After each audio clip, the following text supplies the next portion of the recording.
perfect fried egg. Now you want to heat your pan up and put your butter in. All right, when your butter is all melted and it's slightly sizzling, then we're going to take and put our egg right there and let the sides start setting up. I'm on medium-high heat. You may have to adjust your heat for the kind of pan that you have because different pans cook quicker or slower.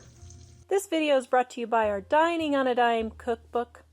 We have quick and easy recipes your family will love to help you get in and out of the kitchen fast. Please visit us at livingonadime.com. It's 25% off now. Okay, now when that's set up, I saw this little trick. Add just a little bit of water with a lid, and it will steam the top of your egg, and you don't even have to flip. I've been flipping. I didn't know I didn't have to be flipping. And I'm just going to watch until this white portion here is set up. All right, my water has basically evaporated. So it's all that's left is the fat. I'm gonna let it cook just a minute more.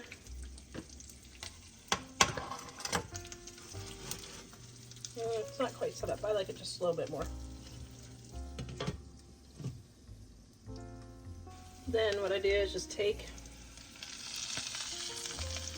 pour all the butter and everything, all the butter.